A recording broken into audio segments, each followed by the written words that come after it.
السلام علیکم ورحمۃ اللہ وبرکاتہ۔ پیارے بھائیوں، میں نے آپ کے لیے ایک بہترین ٹاپک لایا ہے۔ آئیے چلتے ہیں ہم اپنے ٹاپک کی طرف۔ الحمدللہ وکفا وسلام علی عبادہ الذین اصطفیٰ، اما بعد فاعوذ باللہ من الشیطان الرجیم، بسم اللہ الرحمن الرحیم۔ الحمد لله الذي خلق السماوات والأرض وجعل الظلمات والنور ثم الذين كفروا بربهم يعدلون۔ صدق اللہ العظیم۔ میرے پیارے بھائیوں اور بہنوں، السلام علیکم ورحمۃ اللہ وبرکاتہ۔ ہمارے آج کی موضوع ہے سورہ انعام کی فضیلت۔ پیارے بھائیوں، حضرت عبداللہ ابن عباس رضی اللہ تعالی عنہما فرماتے ہیں کہ پوری سورہ انعام ایک ہی رات میں مکہ مکرمہ میں نازل ہوئی، اور انہی سے ایک روایت یہ بھی ہے کہ سورہ انعام کی 6 آیتیں مدینہ منورہ میں نازل ہوئی، اور باقی سورت ایک ہی مرتبہ مکہ مکرمہ میں نازل ہوئی۔ اس سورت میں 20 رکوعات اور 165 آیتیں ہیں، اور سورہ انعام نام رکھنے کا وجہ کیا ہے تو عربی میں مویشیوں کو انعام کہتے ہیں، اور اس سورت کا نام انعام اس مناسبت سے رکھا گیا کہ اس سورت کی آیت نمبر 136 اور 138 میں ان مشرکین کا رد کیا گیا ہے جو اپنے مویشیوں میں بتوں کو حصہ دار ٹھہراتے تھے، اور خود ہی چند جانوروں کو اپنے لیے حلال اور چند جانوروں کو اپنے اوپر حرام سمجھنے لگے تھے۔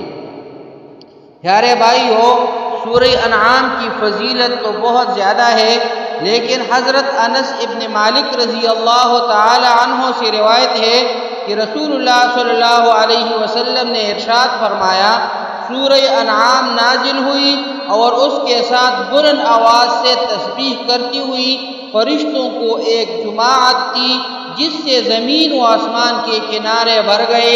زمین ان فرشتوں کی وجہ سے ہلنے لگی، اور رسول اللہ صلی اللہ علیہ وسلم نے 3 مرتبہ سبحان ربی العظیم کہا۔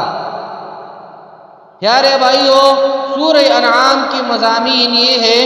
سورہ انعام قرآن مجید میں مذکور سورتوں کی ترتیب کے لحاظ سے پہلی مکی سورت ہے، اور اس کا مرکزی مضمون یہ ہے کہ اس میں اسلام کی بنیادی عقائد جیسے اللہ تعالیٰ کی وجود، اس کی وحدانیت، اس کی صفات اور اس کی قدرت کو انسان کی اندرونی اور بیرونی شہادتوں سے ثابت کیا گیا ہے۔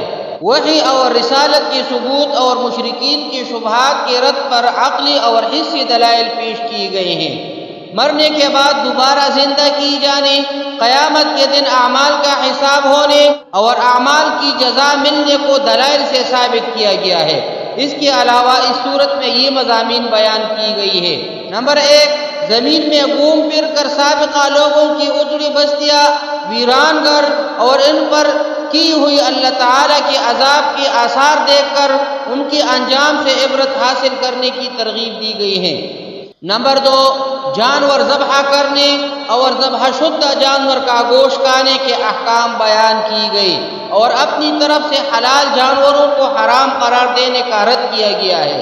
نمبر 3، والدین کے ساتھ احسان کرنے، ظاہری اور باطنی بے حیائیوں سے بچنے، تندرستی کی وجہ سے اولاد کو قتل نہ کرنے اور کسی کو ناحق قتل نہ کرنے کا حکم دیا گیا ہے۔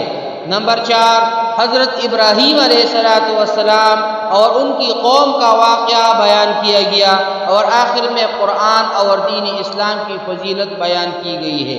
پیارے بھائیو، سورہ مائدہ کے ساتھ مناسبت کیا ہے تو سورہ انعام کی اپنی سے ماقبل سورت یعنی سورہ مائدہ کے ساتھ مناسبت یہ ہے کہ سورہ مائدہ کی آیت نمبر 87 میں مسلمانوں کو حکم دیا گیا تھا، یا ایھا الذین آمنوا لا تحرموا طیبات ما احل اللہ لکم ولا تعتدوا۔ اے ایمان والو، ان پاکیزہ چیزوں کو حرام نہ قرار دو جنہیں اللہ نے تمہارے لیے حلال فرمایا ہے، اور حد سے نہ بڑھو۔ اور سورہ انعام میں یہ خبر دی گئی کہ مشرکین نے اللہ تعالیٰ کی عطا کردہ چند حلال چیزوں کو اپنی طرف سے حرام قرار دے دیا اور یہ کہہ دیا کہ اسے اللہ تعالیٰ نے حرام کیا ہے۔ اور یہ خبر دینے سے مقصود مسلمانوں کو اس بات سے ڈرانا ہے کہ اگر انہوں نے اللہ تعالیٰ کی حلال کردہ چیزوں کو اپنی طرف سے حرام قرار دے دیا تو وہ کفار کے مشابہ ہو جائیں گے۔ اب ترجمہ سنیے۔ تمام تعریفیں اللہ ہی کے لائق ہے، جس نے آسمانوں کو اور زمین کو پیدا کیا اور تاریکیوں اور نور کو بنایا، پھر بھی کافر لوگ غیر اللہ کو اپنے رب کے برابر قرار دیتے ہیں۔ اقول قولی ھذا استغفر اللہ لی ولکم ولسائر المسلمین۔